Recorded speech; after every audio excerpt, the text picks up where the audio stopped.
Bienvenue dans Stéroïdes, le podcast qui fait l'exégèse des gros bras.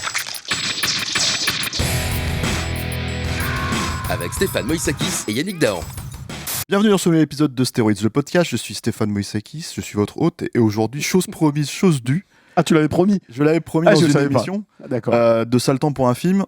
J'avais dit on va aller voir avec mon ami Yannick Dahan. Ouais. Salut Yannick. Salut. On va aller voir Expendables 4 en amoureux. Parce qu'en fait, voilà, c'est notre petite truc à nous, Expendables, il faut le dire à la base. Et toi, t'appelles ça les Yakayo. Moi, j'ai pas de nom.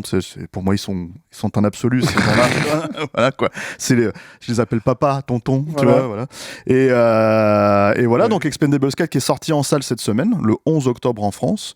Après un four monumental aux États-Unis. Et totalement justifié, effectivement. Bah voilà, t'as vendu la mèche. On allait peut-être faire semblant que il est pas mal, les gars, allez voir. Mais en fait, pas du tout. C'est pas sauvable. Bon, bah, puisque t'as voulu commencer à en parler, vas-y. Alors, est-ce que tu peux me pitcher le film? Parce que là, ça, c'est quand même assez génial. Ah, puis, alors, pitcher le film, c'est chaudard quand même. Hein, déjà, moi, j'ai pas compris c'était quoi l'enjeu. Bah, si, l'enjeu, c'est toujours comme des trucs nucléaires. Des trucs nucléaires à la con, avec des méchants qui veulent faire péter un truc quelque part, et on envoie la Expendables. Mais non, c'est absolument, là, je crois que c'est absolument indéfendable. Je crois que même tous les deux, on est ressortis, on était atterrés, parce que là, pour moi, c'est même plus l'Expendables. Tu dis, tu les appelles tonton, tu les appelles, non, il faut les appeler papy, il faut les appeler grabataire. Non, un peu de respect. Là, c'est la 7e compagnie des Expendables, c'est les Expendables de l'Archoumas, et je sais pas ce qu'on peut dire tellement c'est pas possible, quoi.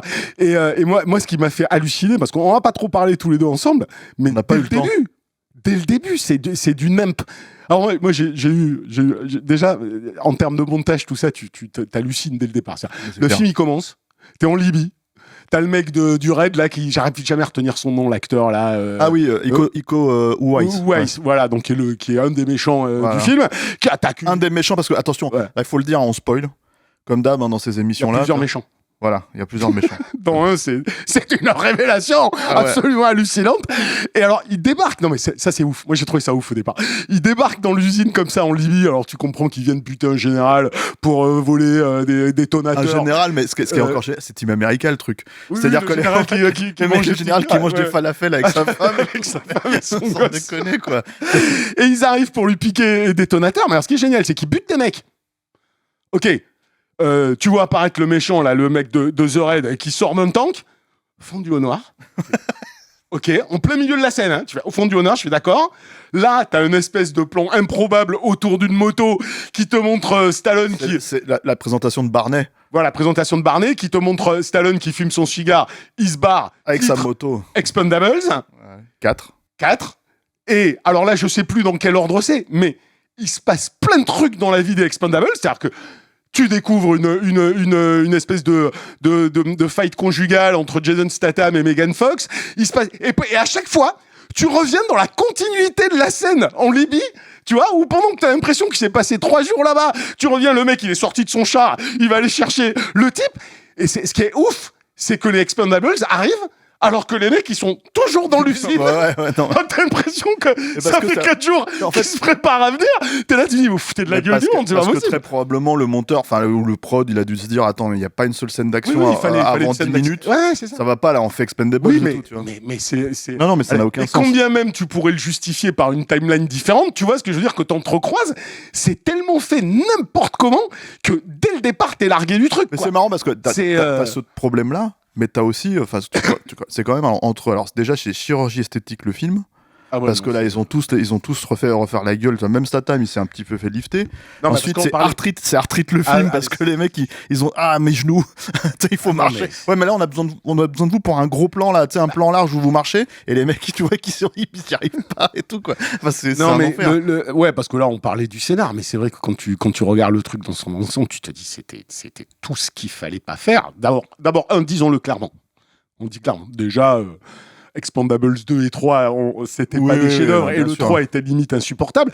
Là, c'est de la série Z. On est quand même dans la série Z qui aurait mérité de sortir. C'est aussi fond vert le film, parce que tout est tourné sur fond vert. Ça, c'est le réal dont je retiens jamais le nom. Voilà, donc toi, t'avais vu Need for Speed. Moi, t'as trouvé pas trop mal. Je trouve ça sympa. Après, je l'ai revu une fois. Bon, voilà. Moi, la seule chose que j'ai vue du mec, c'est Hidden Strike avec Jackie Chan et John Cena, où dès le départ du film, tu te dis, c'est fond vert sur fond vert sur fond vert, c'est dégueulasse. Tu sais, c'est prétendument pété pété de thunes, mais en fait, c'est que du cache-misère de partout.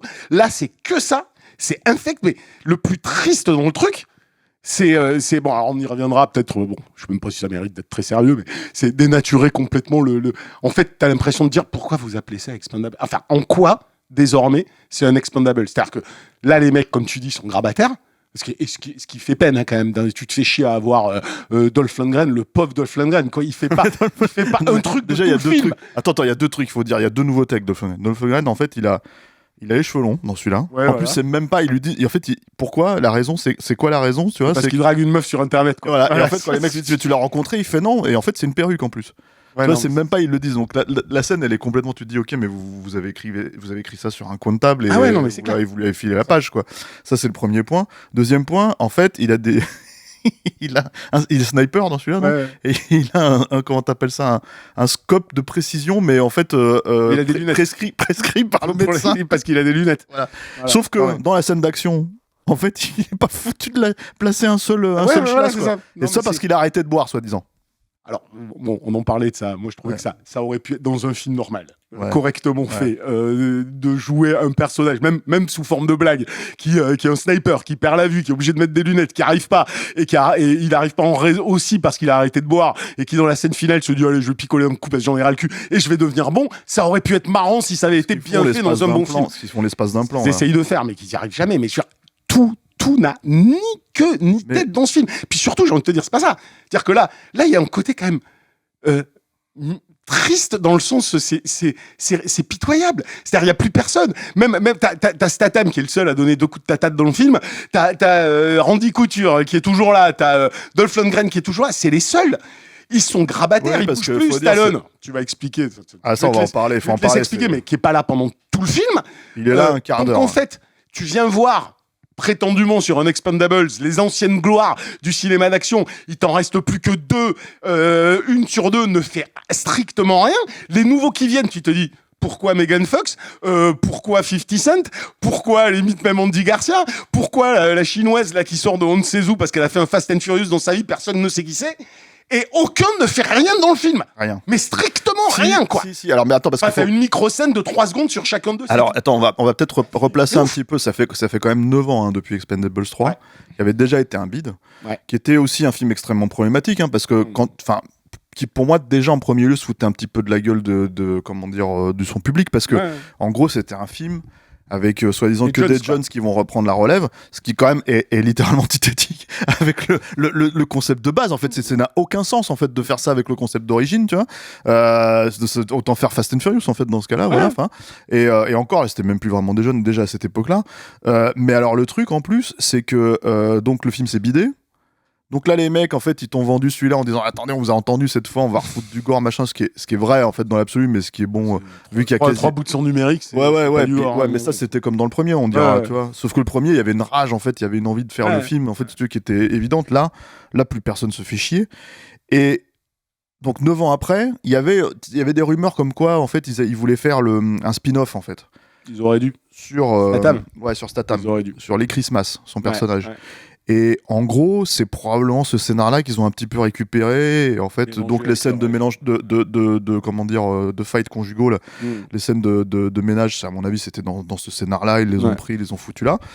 Et donc, t'as ce film, parce que donc faut raconter, parce qu'on a commencé à raconter la scène d'ouverture. Il faut raconter la fin de la scène d'ouverture. C'est pas le cœur du film. Il faut raconter la fin de la scène d'ouverture. Donc t'as passer une petite baston très rapide dans un bar là en fait si tu veux, où t'as Jason Statham qui a 2 points américains et qui s'arrête 4-5 mecs d'un coup, dont notre copain Jess Liodin qui était venu nous en parler dans Stéroïde et qui nous avait raconté que c'était vraiment une scène de bagarre assez rapide, et on le voit, faut cligner des yeux. Moi je le connais, donc je l'ai reconnu évidemment, quoi, mais ça va très très vite.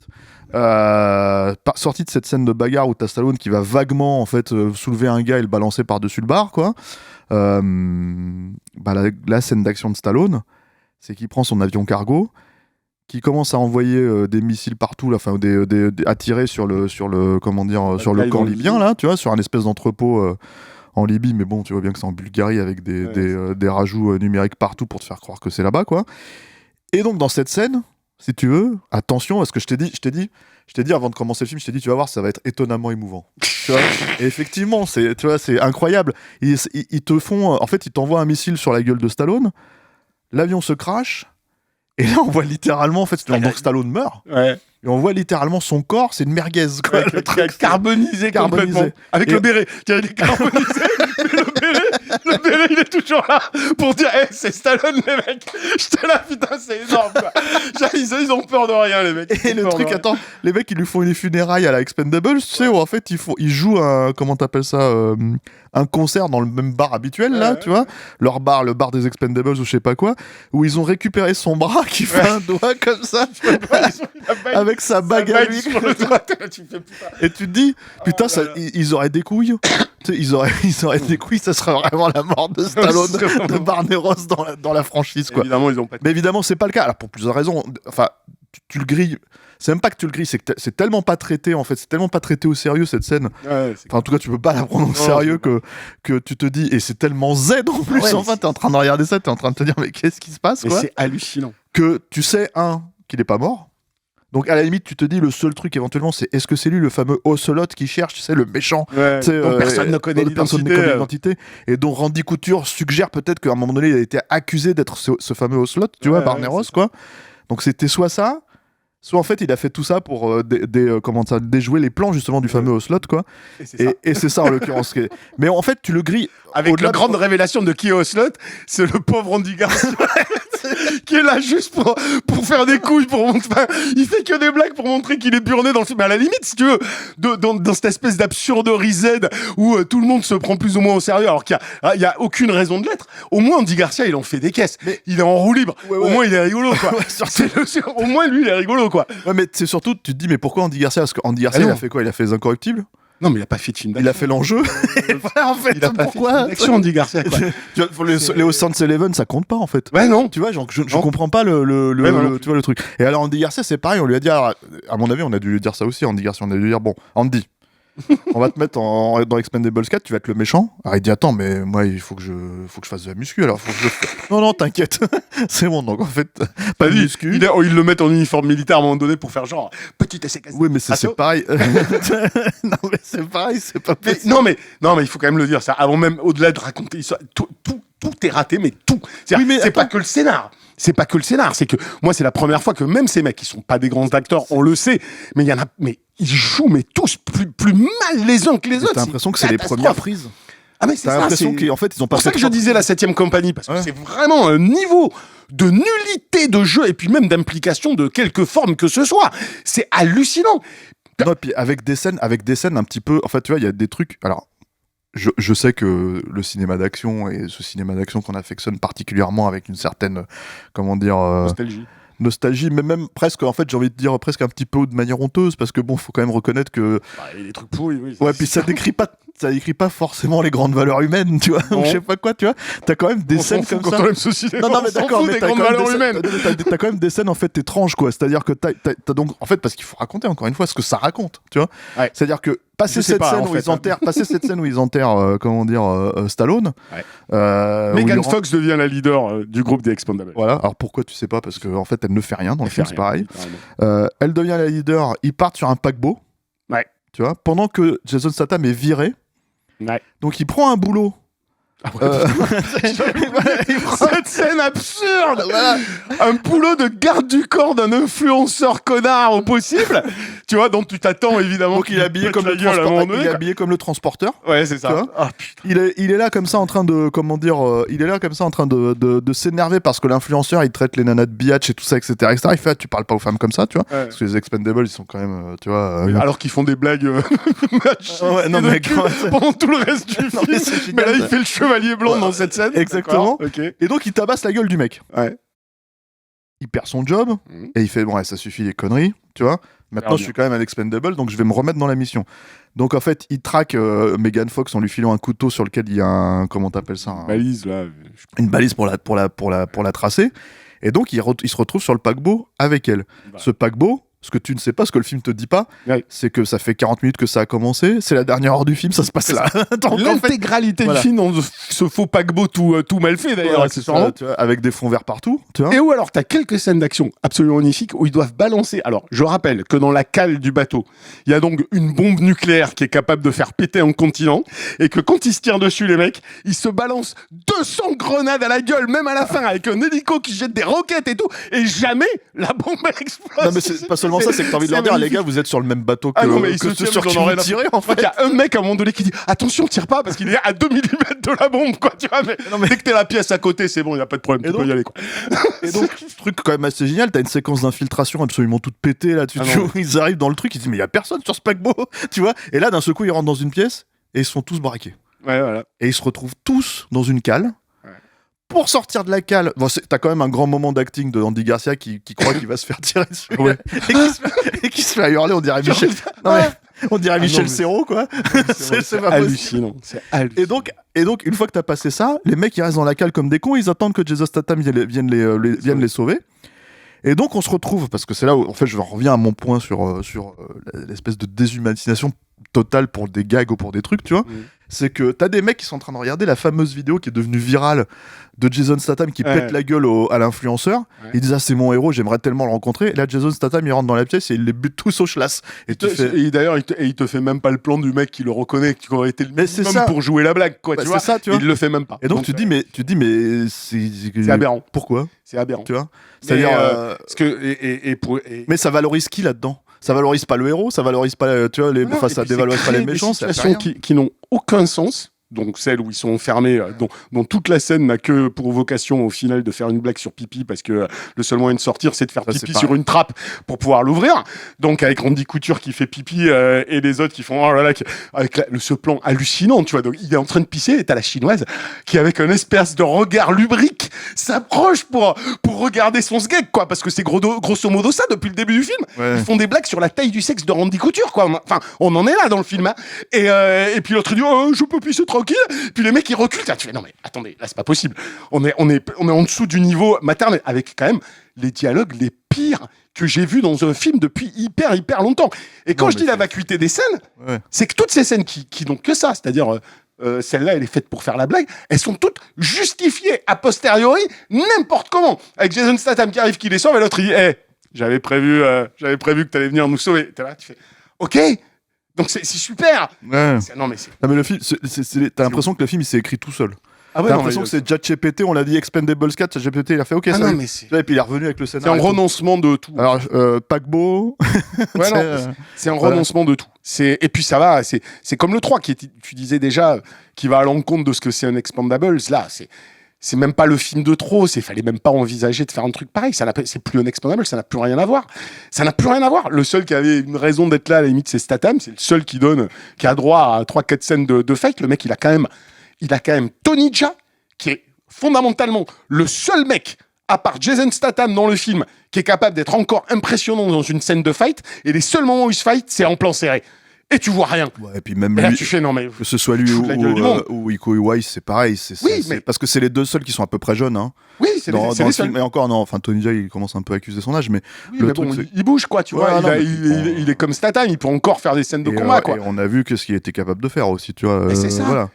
Mais il le fait, il fait des trucs, si tu regardes bien en termes purement physiques, il est capable de faire des trucs. Et à ce moment-là, le mec, il se dit non, mais je vais tout filmer en insert et plan serré. C'est mieux.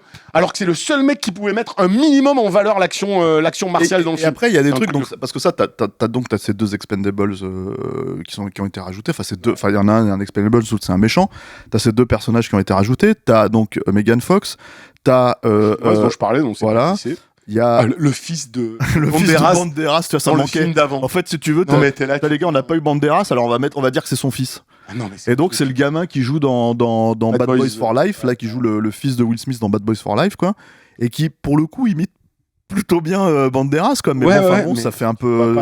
T'as envie de dire, ça, on n'en avait pas besoin, en fait. Et le grand truc, c'est donc 50 Cent, hein, qui est censé être The Megastar, qui est, mais alors, joufflu, maintenant, tu dis, il ressemble vraiment à Papy, avec des pancakes chez lui avec ses petits-enfants, quoi, et qui est là pour faire, alors c'est génial, parce que c'est le dernier arrivé dans la bande, on te le présente comme ça, salut, je vous présente... Easy Day. Voilà, Easy Day, je vous présente Easy Day, le mec, il arrive, et en fait, il est là pour faire la leçon de morale systématiquement aux autres, et en fait, il décide tout. Je sais pas si t'as remarqué, il décide tout à la place de tout le monde à la fin. T'as envie de dire, mais pourquoi?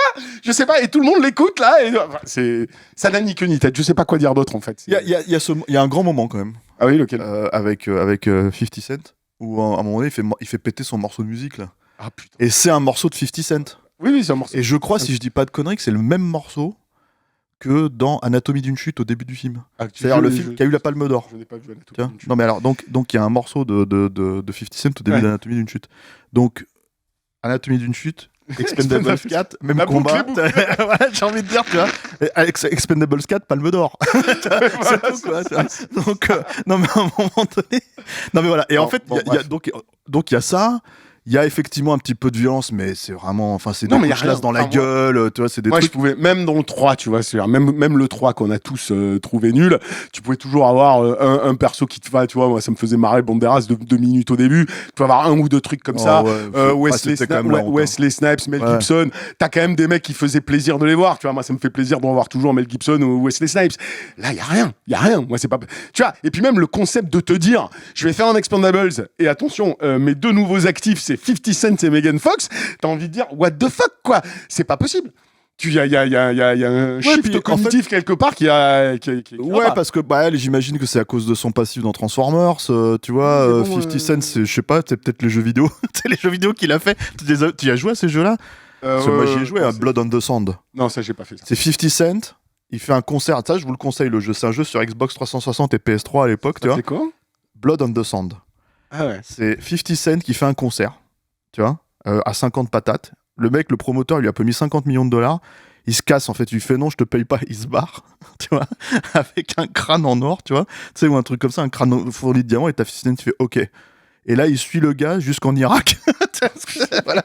Et il le défonce. Non, mais il n'y a pas que des films Yakaï, il y a des jeux vidéo, il y a Caillou aussi, Yann, tu vois. Ça donne envie d'y jouer. Et franchement, c'est rigolo. C'était sympa. Ouais. Ah ouais, parce qu'en plus, c'est forcément mieux les qu'Expendables. mecs qui ont écrit le jeu, ils se foutent de la gueule de 50 Cent en permanence, tu vois. Ouais. Genre, il y a un moment donné, il y a un mec qui cite des philosophes et tout ça, etc. Il fait ouais, j'ai lu, tu vois. Et puis t'as 50 Cent fait quoi?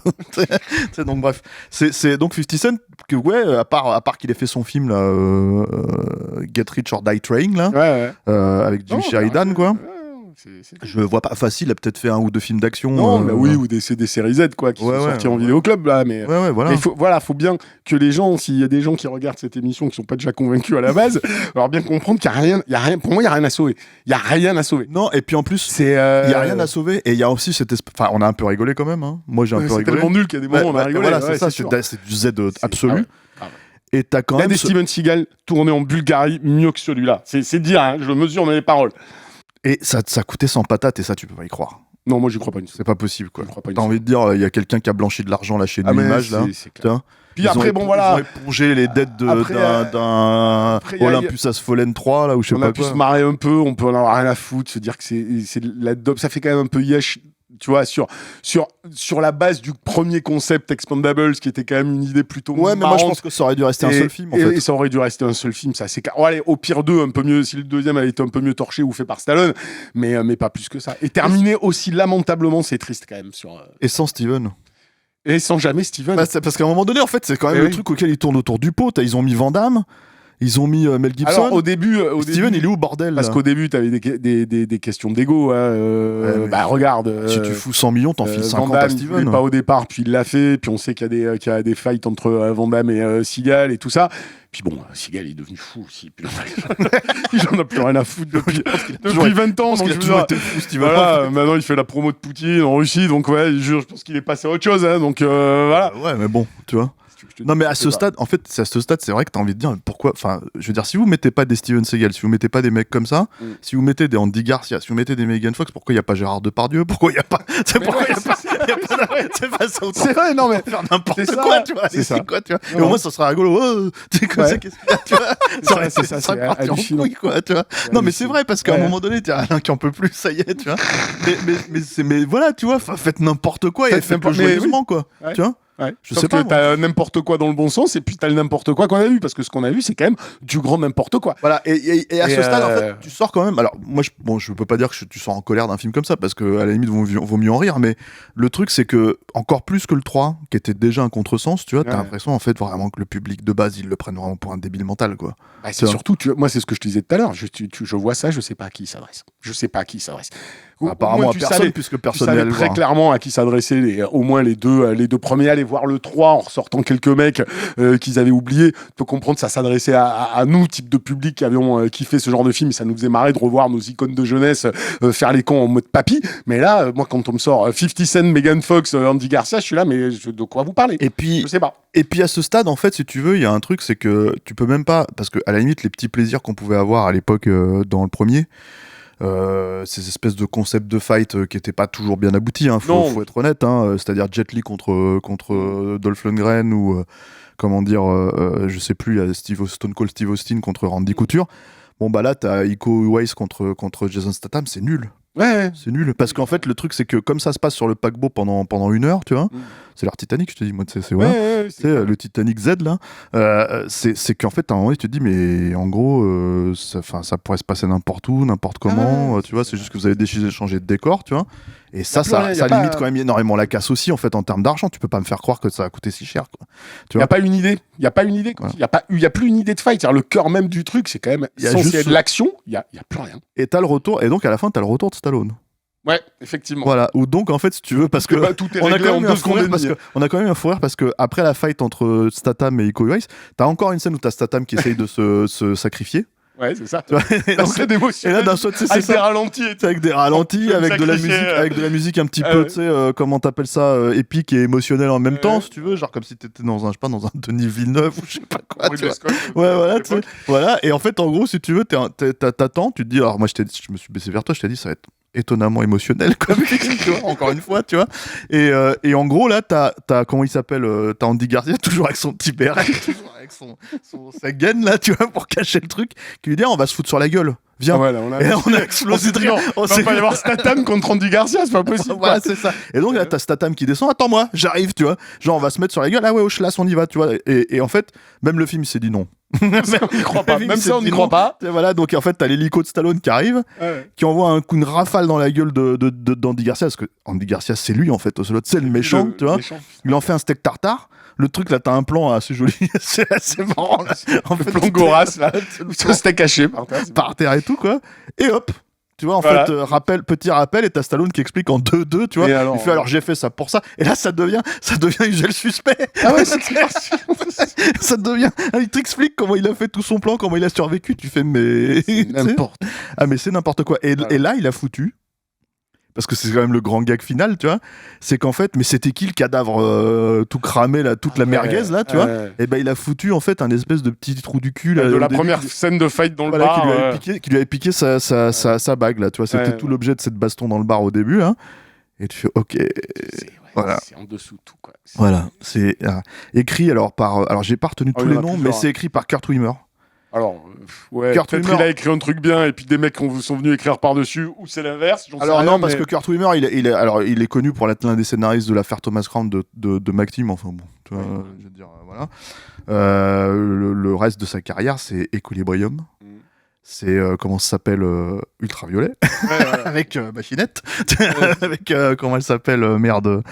Ah putain, aide-moi, Alain. Charlize. Mila Jovovich, la astéroïde d'ultraviolet. Ah, ouais, c'est ça. C'est vrai qu'on en parle, mais on avait fait un petit sondage dessus et les gens étaient pas pour. Hein. Non, bon ça, je peux comprendre. Voilà, ultraviolet. Ah ouais, mais tu l'as vu? Oui, je l'avais vu, je m'en rappelle. Rigolé. C'est Gogolito au possible. Ah, mais bah oui. Voilà. D'ailleurs, Mila Jovovich, elle est pas dans Expendables, c'est pas normal. Hein. La plupart des trucs qui sortent aujourd'hui, c'est Gogolito. Non, mais d'accord, mais Mila Jovovich dans Expendables, elle est où? Oui. On l'attend. Par exemple. Hein, ça pourrait être, tu vois, ça pourrait être une bonne idée. Oui, non, c'est sûr. Tu vois. Et ouais, donc en fait, Kurt Wimmer, Equilibrium, machin, enfin que des films de. C'est pas possible, quoi. Tu vois, donc oui, effectivement. Après, et puis non, mais là, ils ont tous touché le chèque.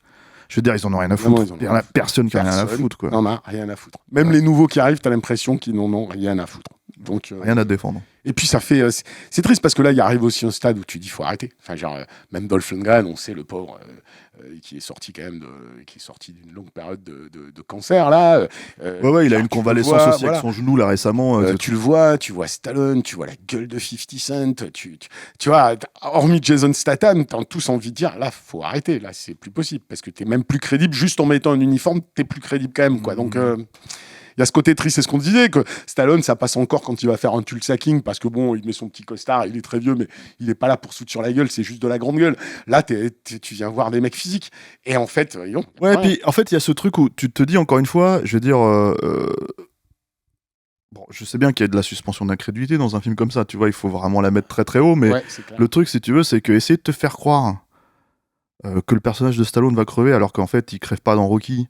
Non, alors qu'il a un cancer, tu vois, dans Creed ou je sais pas quoi, il crève pas dans Rambo 5, si tu veux, alors que machin, et que Stallone, il a jamais accepté que ses persos meurent. Tu te dis, mais pourquoi gloire au passage de Steven Seagal que d'avoir accepté de mourir dans Executive Decision. Ouais, mais... Et il ne revient pas à la fin. Mais il l'a fait C'était magnifique. C'est une des plus grandes séances du cinéma d'action. Ce que ça se trouve, ce que tu sais pas sur Ultime Décision, c'est qu'ils ont pas voulu. C'est qu'ils ont tourné, ils ont tourné une scène où il survit, mais en fait, ils lui ont dit, ouais, tu vas survivre, et ils ont coupé au montage, quoi. J'y crois pas. Mais pour moi, tu sais, j'ai un débat là-dessus. Je pense qu'il est encore vivant, son personnage. Je pense qu'il est accroché à la carlingue ou un truc comme ça, tu vois, et que l'avion a atterri, il était derrière, et puis... Bon, on fait trop de digressions là. C'est dépoussiéré, et puis c'est bon. Non, on fait pas trop de digressions, Yann. Tu vois, en fait, en gros, si tu veux, on pleure. C'est un jour triste. Un peu triste. Là, c'est un jour un peu, voilà. La fin définitive d'une franchise. Et d'une époque aussi, parce que je vois pas trop comment Stallone il pourrait revenir. Enfin, évidemment, moi, j'ai pas vu Tulsa King, je vais regarder. Et c'est probablement relativement sympathique. Mais c'est parfait ce genre de truc. Comme moi, je t'ai dit, je pense que c'est con de pas avoir fait ce spin-off avec Statham. S'il y en avait un qui pouvait encore je parle de l'état d'esprit sans être la promesse du concept de mettre des vieilles stars d'action, mais de jouer dans l'univers d'Expendables avec un mec qui est encore physique, qui peut encore faire des trucs super cool. Enfin, t'aimes bien toi Jason Statham, je veux dire, il y a des films que t'aimes bien. J'ai vu des passages que j'aime bien. Je veux pas dire des grands films, mais ils auraient pu faire un truc qui aurait pu être sympa dans puisqu'on est à la période des métaverses de merde et des spin-offs dans tous les sens. Oui. Voilà, tu fais l'histoire de Christmas. Au moins, t'as un mec qui sait se battre. T'aurais eu de l'action. Ça aurait été frontal. T'aurais fait des petits clins d'œil à la franchise. Ça aurait été marrant. Tout le monde aurait été content. Et ça aurait ciblé son public. Là, moi, je comprends plus, tu vois. Donc, voilà. Ouais, c'est ça, ce que j'allais dire, c'est parce qu'en fait, vu que ça s'adresse aux gens qui aiment Stallone, vu que ça s'adresse aux gens qui aiment tous ces trucs-là, je veux dire, bah voilà, je veux dire, en gros, pourquoi t'essayes de leur faire croire que Stallone y crève dans le film, quoi. Et puis je préférais, tu vois. Tout ça pour le foutre dehors, parce qu'en fait, en gros, il a pas envie de s'emmerder, quoi. On sait qu'il y en a qui acceptent, enfin, Randy Couture, Statham, Lundgren, ils te disent tous, bon, ok, je veux bien qu'ils prennent des chèques, mais il y a aussi ce côté, on se retrouve entre vieux briscards, et puis on se marre, on s'amuse le temps d'un tournage. Moi, je serais Stallone, mais c'est là où tu vois des fois que Stallone, bon, il fait des trucs brillants, et puis il a le pif des fois, mais à l'opposé de là où il devrait être. Et quand tu fais un Tulsa King, bah, je sais pas, moi, tu dis à Taylor Sheridan, tu dis aux autres, mais on fait un recurring character avec Dolph Lundgren dans la saison 2. Il vient, il joue un vieux tueur à gages, un vieux massieu. T'assumes le côté personne âgée, icône du passé, mais t'essaies pas de leur faire croire qu'ils vont quand même, tu vois, continuer à porter un M40 et à shooter des mecs en sautant dans tous les sens. C'est pas possible. Surtout qu'ils y arrivent même plus Ils arrivent même plus dans les plans d'ensemble, au ralenti, quand ils marchent tous ensemble. C'est ça. C'est quand même chaud, quoi. Voilà, bon, bref. Bon. Voilà. Expendables 4, voilà. Sorti en salle le 11 octobre dernier. Qui sera sur les plateformes 2 jours après. En rayon discount 3 jours après. Et que tout le monde aura oublié. Sur RTL 9, voilà, 5 jours après. RTL 9 dans 3 semaines. Voilà, c'est la triste vie. Et il sera perçu plus tard dans quelques années comme la curiosité qu'il faut avoir chez les cinéphages malades, tu vois, dans un coin de sa bibliothèque. Tu dis, j'ai encore Expendables 4 quelque part. Et les mecs font, waouh, putain, il est introuvable. Tu m'étonnes. C'est le fabuleux destin d'une vie de cinéma, voilà, d'un film, comment dire, dans toute sa distribution. Voilà, c'est ça. Bon, merci Yannick. Bah écoute, avec plaisir. Un grand merci à Alain qui me souffle les noms des grandes actrices qu'on a oublié au fur et à mesure que mon cerveau atteint par tant de films d'action merdiques, si tu veux, commence à oublier, quoi, parce que moi aussi je vieillis, on vieillit. Hein. On vieillit tous. Voilà, on est tous les Expendables de la critique, hein, il faut le dire. Quoi, non, mais Nous aussi, on va finir à l'EHPAD. Mais puis c'est marrant, et pour finir, quand même, c'est marrant, parce qu'on se disait ça tout à l'heure, c'est-à-dire pendant un moment, si tu veux, ce cinéma-là, avec tous les défauts qu'il avait, était quand même pour nous une façon de contrebalancer le cinéma d'action moderne, totalement immaculé, épuré, politiquement correct et chiant, qui nous casse les couilles depuis 20 ans des Fast and Furious au Marvel, et que t'en arrives à dire, non putain, vous étiez l'étendard d'une résistance, résistance a totalement disparu pour qu'on en arrive à dire que Fast and Furious 10, c'est un chef-d'œuvre à côté d'Expendables 4. Faut être honnête. Donc quand on arrive là, tu dis. Après c'est deux trucs de production différents aussi. Hein. Évidemment. Tu vois, t'en as un qui a coûté 500 patates et l'autre qui en a coûté 100, quoi. 100. Mais t'enlèves les 100 patates et les effets spéciaux, aussi débiles puisse être Fast and Furious 10, il y a quand même un chouille plus de fun que j'en ai retiré. Puis je pense Expendables 4, quoi. Donc, je pense que pour le coup, Louis Leterrier s'amuse plus en faisant ce film-là que Scott Vaux il fait sur Expendables 4, même si à mon avis on lui laissait rien faire du tout, quoi. Voilà. Donc tu me laisses finir l'émission. Merci Yannick. Alors merci Yannick. Merci Alain, merci à la technique, à la production, tout ça, etc. C'est mon Banderas à moi, c'est mon jeune, tu vois. Voilà, quoi. Merci à vous tous qui nous suivez, et puis on se retrouve bientôt avec des nouvelles aventures, Yannick, hein, n'est-ce pas? Voilà, parce qu'on va pas quand même lâcher la rampe comme ça. Exactement. Voilà. Allez, merci à tous. Ciao.